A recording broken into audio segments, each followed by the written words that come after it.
Doreen didn't introduce herself. Oh, yeah, sorry. I'm Doreen Hannon. I'm the director here at the library, and I'd like to thank Gretchen for being here. She's been very good through the years of offering these coffee hours at the library, and it's really great to be able to meet her face to face and ask her our questions, and it's just really wonderful. So thank you. Thanks, of course. Well, it's a great honor to represent. You know, I come from local government. I was a local elected official for 20 years in Saline, 14 years as mayor. And it wasn't partisan, and I loved it. And we actually talked about fixing things, and we did it with the community members, and kind of missed that actually. So the Village of Manchester last week, and they were just sitting there talking about, you know, some of the different things they were working on. I'm like, yeah, I really miss those days where we actually were productive. So I'm going to pass out. This is something that we, my office has actually put together to try to help explain what's going on with the road funding. And I will tell you that the League of Women Voters has a great presentation that I heard in Chelsea. They presented Wednesday night. Here, Brian. They presented Wednesday night that is nonpartisan, and it's a very clear explanation of a very complicated package of bills. Can we find it on the web or something? It should be, I don't know, do you have a, can you look, did you ever look it up yet? I requested a copy of the Okay, we're going to try to get it at least on our legislative Facebook page, and I don't know if we can put it on our legislative website. Okay. Because it's not from Lansing. I mean, this is a really. But we should be able to, you would think we could Well, access it to I League of talked to the Women lady. Voters? Yeah, they said they were going to put it on their website. They did a presentation. They're doing speaking. They have a speakers bureau, and they're doing 8 presentations. They did one Tuesday in Ann Arbor, Wednesday in Chelsea, and I think they taped the one in Ann Arbor. But they did say they were going to put it on their website. It was very well done, very concise, really laid out the issues. So this is a very simplistic a graphic, because I've been trying to explain it to people, and basically the challenge with our road funding is that currently, if you look at this graphic, currently the way when you go to the gas pump, you're actually paying 2 taxes. You're paying a fuel tax and you're paying a sales tax. So if you look at this graphic on the left-hand side, what you pay at the pump is a 19-cent flat fuel tax. That goes to our transportation system, and then the sales tax on gas goes to schools and communities. So, and we're one of a handful of states that has sales tax on gas. So that's kind of, so there was interest in Lansing to try to get sales tax off gas, because when we are compared to the rest of the country on how much we pay in taxes at the gas pump, that sales tax is included, but it doesn't go to the road, so it's not helping the road. So it's a very, depending on how you want, and I have another graphic I'll pass out later, but I just wrote on. So it can be very complicated for people, and so it's you'll hear we're paying 38 cents, a gallon for gas in taxes, when only 19 cents of that is going to the road. So there were a lot of legislators that were very interested in taking the sales tax off of gas, and that's what this bill does. The Prop 1 is going to take sales tax off of the gas. The problem with that money is dedicated to schools and communities, and it's worth about $800 million. And so that would cause a big gap in our funding for schools and communities, which have also already been cut multiple times since we had the recession. Then there was a big tax shift a couple of years ago where we had shifted a lot of the tax burden to our citizens, where we cut funding to public schools. Back in the early 2011, it was a 2011 bill. So we already have a shortfall of money, a challenge of funding in our schools and communities, and so this would just make it more problematic. So the answer is the second half of this page, which the answer is a 1% increase on sales tax on everything else that you currently pay sales tax on. So we pay sales tax on everything except food and services, right?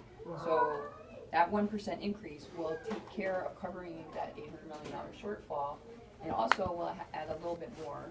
I think it's 1.2 estimate.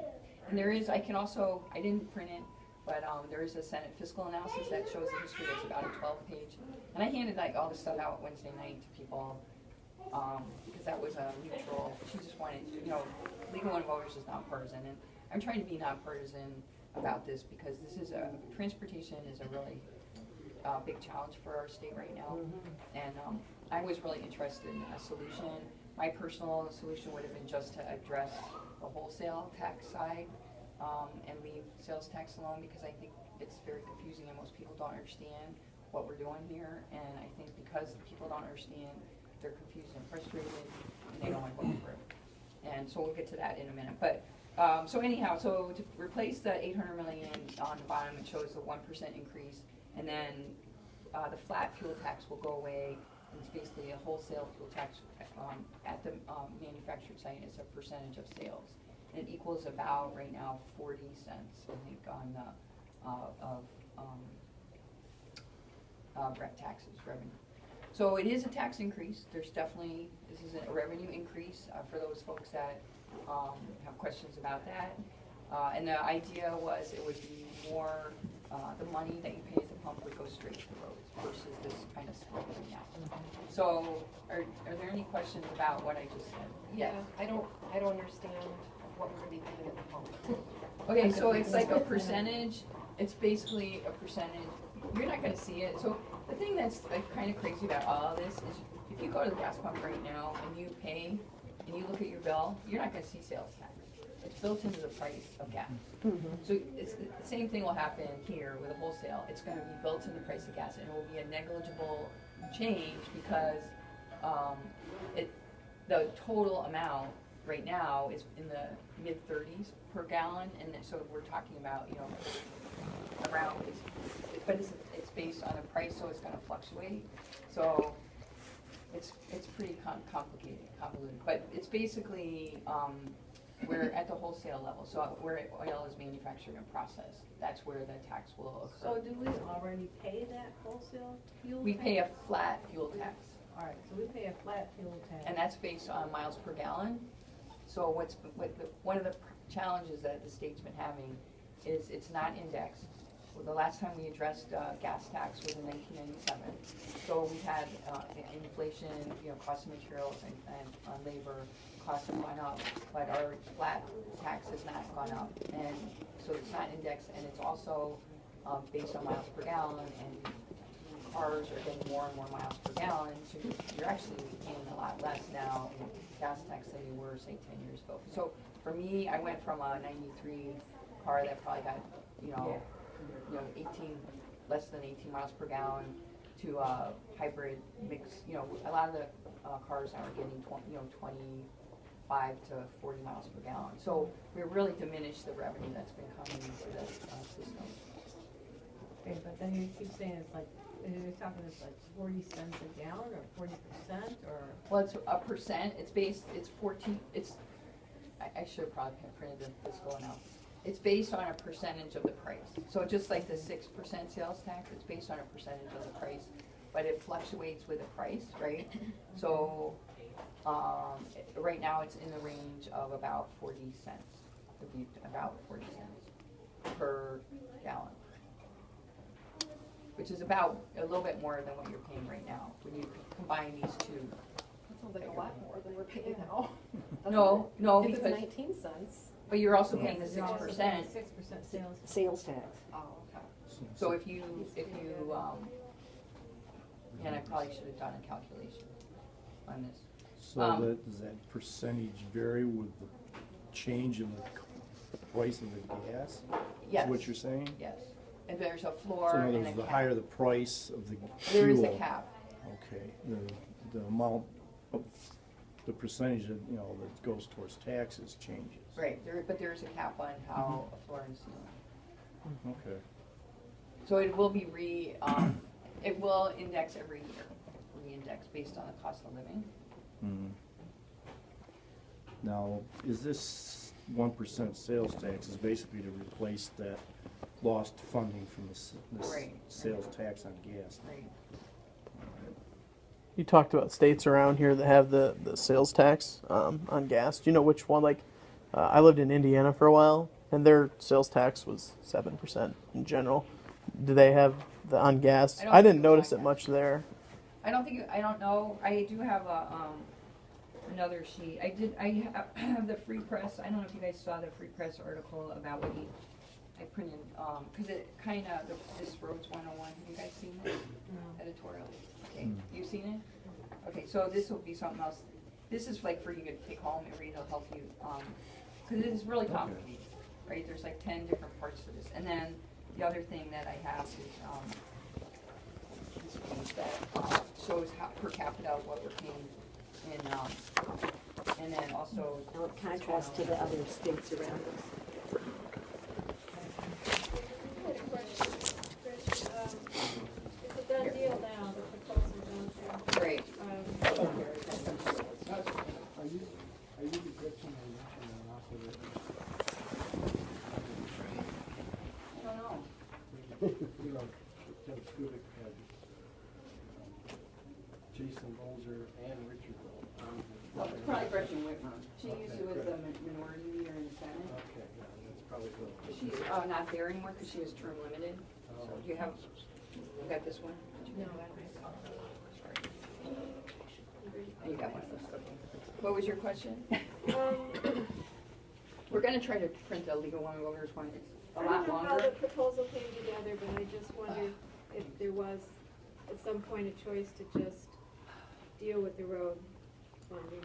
No, I was on that committee. Okay. So I'm actually The very. reason I say that is all this confusion, I just feel like maybe it could have it might have a better chance of passing if it's just one I agree. focused issue, so I didn't know if. I totally agree. So when I was in local government, I did a lot of work on transportation funding. I chaired the countywide transportation planning board, and there's a 7-county planning organization in Detroit and 7 counties that takes, it's called a Metropolitan Planning Organization, and so takes their transportation planning and funding for the 7-county area, and takes the federal dollars and plans out around that southeast Michigan area and kind of cleans up to the statewide plan. So I've been really involved with this for a really long time, and I also was appointed to represent the cities and villages around the state by the former Governor Granholm, because I was very active in this transportation funding issue. So I thought I'd go get on the transportation committee and I could bring all my expertise and background and contribute, and I didn't really get the opportunity to do that because it's really been leadership driven, meaning that it's at a very high level, and I think mostly the more I learned, I mean, I was extremely frustrated, and I know most of our voters are very frustrated with the legislature about how complex this issue is. I will say that it's because we're raising taxes, and what we've been messaging to constituents for years is we don't have to raise taxes. So we have a bunch of legislators in Lansing that don't want to raise taxes on any. Well, that's fine. The problem is we have a formula for funding our roads that doesn't work because it's not indexed, because when they did it in '97, it should have been 12-cent increase. Instead, it was a 4-cent increase with a bunch of bonds that now are due and need to be paid. So there's all these problems that were created many years ago by a previous legislature that this legislature is trying to deal with. So that's the problem. And so as the Legal One Voters lady said very nicely, I thought it was really good. She's like, you know, everybody's looking to have our legislator to develop consensus and compromise, and she said, and this was the compromise they came up with. We may not like it, this was what, you know. So I agree with you. It's personally, I thought we should have just, and my predecessor Pam Burns had tried to do bipartisan legislation to just increase the tax portion and make it indexed, but that was floated several times, and there didn't seem to be an interest in doing that. So at one point, everybody except for the House majority was in agreement on how to fund the roads, and it was not this convoluted plan. And you couldn't get the majority of the House to support that. So this was the second best, which meant, because I was pretty much adamant, I feel like there's responsibility that we have as legislators to, you know, I've taken votes when I was mayor that, you know, I voted to raise taxes, I voted lower taxes. I mean, you have to work with what the economy is, what the challenges in the community are, whatever is going on. And so I think there needs to be more flexibility in Lansing and more responsibility. But so for me, you know, it's my first term. I learned a lot. I asked to not be on this committee because I'm very concerned it's not gonna pass. And the problem with this bill, proposal not passing, because I don't, that committee didn't really solve the problem last time, and I'm not sure it's gonna solve it this time. I think it's still gonna be in leadership, which is a whole other conversation you were talking about off the record. Those were the two leaders, right? What did they say? Oh, they were both reluctantly behind it. And that's the whole, and that's the gist in a nutshell. I think we're all reluctantly behind And the it. real problem I have with this, you kept on, I mentioned over and over again, complicated, confused, confusion, some people over here missing. And the Constitution that was developed in 1963 had seen a lot of bills before that. There were multiple bills that nobody could, so they put a ban on it. And what the legislature has done an end run on that Constitution. So they're violating our Constitution, not the letter of the law particularly, but the spirit. Now, the spirit of the law is you can't have more than one subject in a bill. Okay? Section 4, Article 4, Section 4, it says you can't do that. You can't piece of legislation. So why can't we do it when you're talking about taxing and billing this way and causing the same kind of confusion? To me, and then the ads on TV trust it. Sorry, I get that. I know that's like, Yeah, I don't It's understand not why gonna they have happen. to make it As far as complicated too. Why do you have to put so many things together in one bill? I think that's ridiculous. well, I think part of the problem was, like, personally, I didn't want it to do a sales tax. I think that's not the best way to do it. It's not a user, it's not based on usage, you know, it's not based on people that are using the road, right? I mean, we're totally changing, we're basically putting a sales tax on everything else. I wanted to just increase the gas tax and make it a user-based increase. And instead, we're making it an increase on everybody that, even if you don't use the roads. Which I understand it's that, you know, our economy uses the roads, I know it's economic development, but, you know, my background is accounting and finance, and I think if you can, you should, and you can't always do that, but if you can, there's like what we used to call, or we call enterprise fund. So if you have a water sewer system, you have the users pay for that system. You don't have other people that don't use that system pay for it, right? So that, and we have the capacity to do that in Lansing. We just don't have the wherewithal to raise the tax on it. And that's where I had problems by, okay, so we're doing the sales tax, because we already had put the sales tax on there, and it may not be the best way to do it, but we already did it. So that kind of stinks, but once you take that off, you open a whole nother problem area of all these other funding methods, right? And so that's why, but there's a lot of people that think it should come off. So we all have to, okay, agree to disagree on certain things, but come up with a resolution. So the way that, sorry, go ahead. So the sales tax, that's an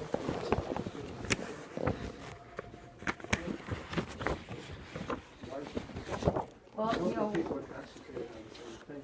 There's such a bundle of things that you seem you can't take anything down and nail it down. well, so what we are doing right now is we're shifting the tax burden to residents, to our citizens. We've been doing that for the last 4 years. We used to get over $2 billion from business taxes, and we are getting a couple $100 million this next year's budget. So what we've been doing is basically a big tax shift. I'm not too happy about it either, so, He's not gonna be able to balance the budget this year. I know. And You if know this why? doesn't, Because of those gifts that were made to the automotive companies, the big tax refunds that they get. well, that's not necessarily true. Well, because you can't balance a budget if you don't know what the number is. Well, I agree with that, And but if you don't know what the number is, you just can't balance they it. do, they just don't want to talk about it. And the reason we can't balance the budget is because when we eliminated the business tax, we eliminated a whole bunch of tax revenue, thinking that we would grow the economy in other ways. And when I say we, this was before, Look, I'm not trying to You're- be, I'm just You're really new frustrated. on the scene, relatively speaking, to all these problems. I appreciate that. But I'm still a legislator, so I have accountability, and I get that. So I guess what I'm saying right now is that this Prop 1 is not perfect in any way, shape, or form. It was a solution of people coming from, 110 people on the House, 38 on the Senate, and the governor coming together with really different perspectives. The reason I agree to it is because right now, there's two things that really bother me as an accountant. Number one, they're paying for a road system with general fund money which is our money that goes to, supposed to go for everything but roads. They're taking money from general fund to feed, we are, I shouldn't say they, sorry, we are as legislators voting on budgets that take money out of the general fund to pay for our roads, and we're earmarking it, so we're putting it in districts where there's leadership or more people have been there longer, instead of doing this long range plan that I talked about earlier. We have a 30-year plan for how, we designate money. And if you look on the bottom of this thing, there's a whole theater about, that feeds this map. We, back in the early 2000s when we were having a really bad economy, and that's when I was on that task force to try to identify funding and efficiencies. Instead of raising revenue, we said, well, we're going to start measuring our roads and making sure that we're only putting money where it's really needed, instead of making it like an earmark kind of thing. So we did that instead of actually addressing the revenue side. So I think those are the, so that's one thing, the fact that money's coming out of the general fund. And the other thing that we're taking money out of the school aid fund to fill the hole for the general fund that we're taking out to use the roads. That school aid fund money is supposed to be going to our schools, K-12. And so part of this proposal, one of the bills, is that we'll guarantee that we're not going to be taking money out of the school aid fund to go to the general fund. And that was what moved me to vote for it. Because right now, it drives me nuts that we do stuff in Lansing that is not right. Like, They shouldn't have to guarantee it, they should say, I know, but you so can't do that.